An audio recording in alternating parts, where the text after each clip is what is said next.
चलिए दोस्तों, स्वागत है आपका हमारे YouTube channel Soni sir maths में। आज इस वीडियो में मैं आपको क्लास टेंथ के एक बेहद ही इम्पोर्टेंट या ये कह लो पूरा पूरा बोन है उस क्लास टेंथ का, उसके ट्रिग्नोमेट्री टॉपिक को लेके वीडियो बना रहा हूँ।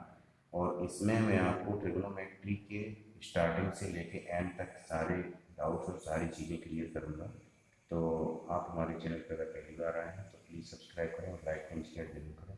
चलिए शुरू करते हैं अपनी ट्रिग्नोमेट्री। ट्रिग्नोमेट्री में बेसिक कंसेप्ट किस चीज़ का है मैं ये आपको यहाँ पे बताना चाहूँगा। बेसिकली सबसे पहले आपको ये जानना होगा कि ट्रिग्नोमेट्री राइट एंगल ट्राइंगल पे बेस्ड होती है।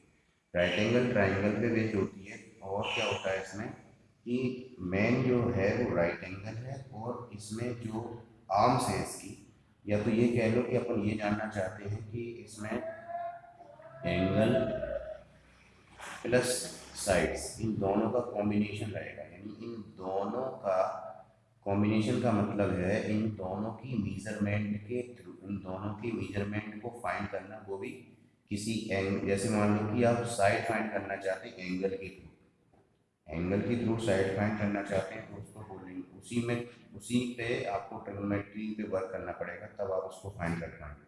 तो चलिए दोस्तों शुरू कर देते हैं। देखो यहाँ से हमने देखा तो ये आपका राइट एंगल ट्राइंगल है। राइट एंगल ट्राइंगल में एक एंगल आपका 90 डिग्री का होता है और ये जो जिस पे भी आप एंगल बना रहे हैं वो उसकी बेस लाइन है, तो इसको बेस कहेंगे।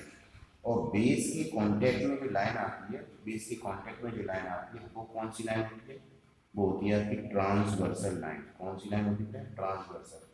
लेकिन क्या है, कहीं आप लोगों को वैसे ये चीज़ नहीं लग रही होगी ट्रांसवर्सल लाइन, लेकिन नहीं, किसी भी यहाँ पे आप देख लीजिए, किसी भी बेस के साथ कोई भी बेस ले लीजिए, उस बेस के साथ अगर कोई भी आप अलग से कोई लाइन उसको ज्वाइन करेंगे तो वो लाइन उसको टच करेगी या मिलेगी तो वो वहाँ पे ट्रांसवर्स ही करेगी।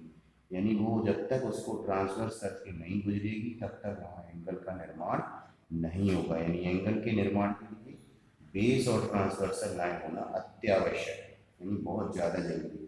जब ये दोनों चीज़ क्लियर हो जाती हैं तो ये आपको पता चल गई ये ट्रांसवर्सल लाइन है, तो इसका एक और नाम भी है हाइपोटेन्यूस। क्या नाम है दोस्तों? हाइपोटेन्यूस भी नाम है इसका। तो ये मान लीजिए बेस आ गया, हाइपोटेन्यूस आ गया और आपका ये आ गया परपेंडिकुलर। वैसे क्लियर करने के लिए बता दूं, जिन बच्चों को ये दिमाग लगाने में ज़्यादा टाइम लगता है कि हाइपोटेन्यूस कौन सी लेनी है, बेस कौन सा लेना है, तो उनके लिए मैं बताना चाहूँगा इस पर थोड़ा वर्क कर लें। कैसे कि ये डिसाइड करने के लिए मैंने पहले ही बोला है, एक आप बेस क्लियर कर लें। बेस के साथ आपको ये पता चल जाएगा कि बेस के साथ जो लाइन बनती है वो हमेशा ट्रांसवर्सल लाइन होती है। और ये जो लाइन आप ऐसे देख रहे हैं, ये जो लाइन आ रही है इसकी वर्टिकल लाइन, इसको परपेंडिकुलर के नाम से जानते हैं, परपेंडिकुलर। ठीक है दोस्तों, तो ये आपका क्लियर हुआ कि परपेंडिकुलर क्या होता है, हाइपोटेन्यूस क्या होता है, बेस क्या होता है। अब आगे क्या चलते हैं, आगे आप लोगों को इस पे वर्क करना पड़ेगा, मीजर ऑफ एंगल्स। एंगल्स का मेजरमेंट निकालने के लिए कुछ रेशियो डिसाइड करेंगे हम। साइन का फुल नेम देखिए तो साइन होता है और इसका एब्रिविएशन होता है आपका साइन, शॉर्ट नेम। अब साइन के साथ कोई तो एंगल रखना पड़ेगा, ये अकेला तो रहेगा नहीं, तो साइन के साथ अगर आप थीटा रख रहे हैं तो ये थीटा होगा।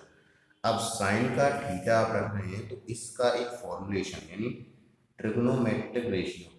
क्या दोस्तों? ट्रिग्नो ट्रिग्नोमेट्रिक रेशियो आपको यहाँ से शुरुआत करनी पड़ेगी। ट्रिग्नोमेट्रिक रेशियो में सबसे पहले साइन ही स्टार्ट होता है, तो साइन का क्या बनेगा, इसको साइन थीटा कह लो, साइन ए कह लो, कोई फर्क नहीं पड़ता।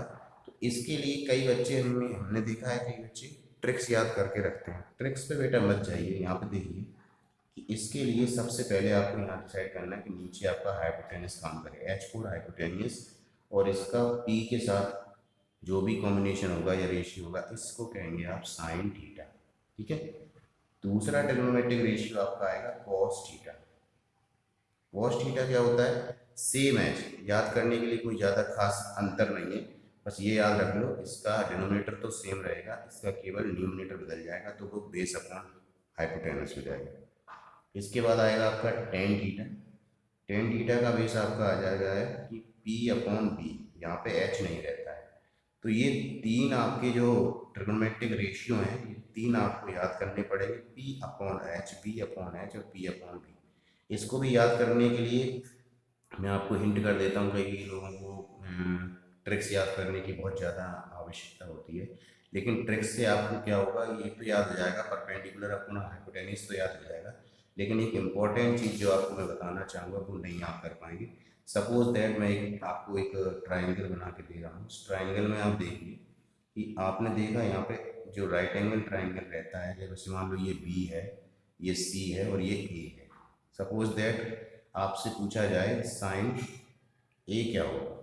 अब आप लोगों को वैसे क्या हो गया, आप लोगों ने जो इसकी ट्रिक्स याद की हैं उसमें तो आपको पता है परपेंडिकुलर अपन हाइपोटेन्यूज ये होता है, बट आप ये डिसाइड नहीं कर पा रहे हैं। कई बच्चों की, जैसे यहाँ पे मैं आपको अभी ये 5 ले लूँ, ये 4 ले लूँ, ये 3 ले लूँ, तो आप लोगों को ये थोड़ी कन्फ्यूज़न होगी कि इसमें क्या करना है, लेकिन वो कन्फ्यूजन मैं आपकी दूर कर रहा हूँ। पहले आप ये देख लीजिए कि आपका ये क्या है, एंगल क्या है।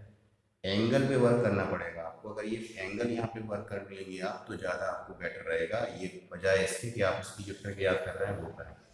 इसके लिए आपको बस ये बात मेरी याद रखनी है, जरा यहाँ पे देख लीजिए। मैंने आपको समझाया था कि हमेशा एंगल बेस और ट्रांसवर्सल के कॉन्टेक्ट में आता है तभी एंगल बनता है। तो यहाँ पे जरा ये देख लेते हैं कि यहाँ पे बेस लाइन क्या है। जो ए एंगल है उसकी बेस लाइन ए सी है। क्या है इसकी बेस लाइन, ए सी है, और बेस की लाइन इससे क्या बना रही है, ट्रांसवर्सल होकर इससे कुछ बना रही है। यानी आपका जो एंगल बन रहा है ए पे वो इस बेस से बन रहा है। तो जिस बेस से एंगल बनता है तो वो तो बेस ही हो गया।